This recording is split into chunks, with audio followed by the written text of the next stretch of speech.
3, 2, 1.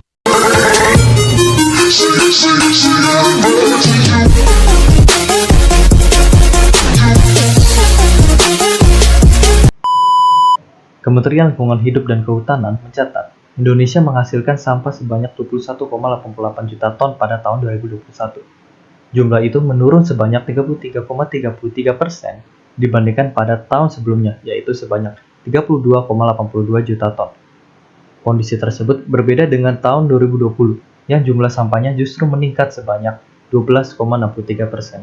Berdasarkan wilayahnya, Jawa Tengah menjadi provinsi dengan sampah terbesar di Indonesia pada tahun 2021, yakni sebesar 3,65 juta ton. Posisinya disusul oleh Jawa Timur dengan sampah sebanyak 2,64 juta ton. DKI Jakarta berada di posisi ketiga lantaran menyumbang 2,59 juta ton sampah, kemudian sampah yang dihasilkan Jawa Barat sebanyak 2,11 juta ton. Hal ini sangat memprihatinkan bagi generasi yang akan datang. Oleh karena itu, manajemen limbah diperlukan untuk menekankan bahkan mengurangi penambahan limbah yang dihasilkan. Dikarenakan material yang kami bahas adalah kaca, bahan kaca itu sendiri termasuk bahan limbah B3, yaitu bahan berbahaya beracun. Maka pengelolaan limbah kaca sudah diatur di dalam peraturan pemerintah nomor 22 tahun 2021 tentang penyelenggaraan perlindungan dan pengelolaan lingkungan. Strategi minimalisir limbah dapat dimulai dari mengurangi sumber limbah seperti modifikasi proses, mengurangi kemasan, mengupayakan substitusi dengan bahan ramah lingkungan, selanjutnya dengan daur ulang atau penggunaan kembali.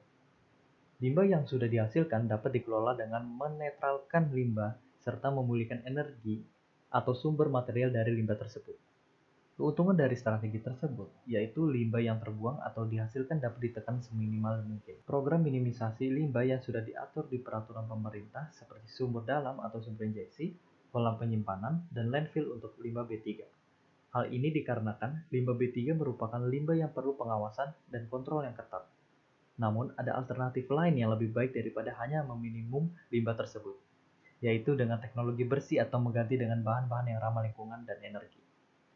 Hal ini dapat berdampak positif, yaitu dengan biaya penanganan dan pembuangan menurun, dan kepuasan masyarakat akan meningkat.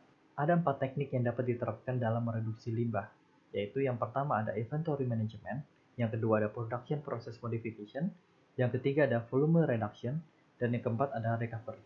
Inventory management pada dasarnya mengontrol bahan baku yang dipakai. Production process modification yaitu modifikasi proses yang dapat mengurangi limbah terbuang. Volume reduction yaitu mengurangi atau memisahkan beberapa aspek dalam produksi agar memudahkan proses selanjutnya. Dan yang terakhir adalah pemulihan atau recovery limbah. Contohnya adalah perusahaan yang berperan dalam pengelolaan limbah, yaitu perusahaan PT ARA Environmental Indonesia atau bisa disingkat ARA.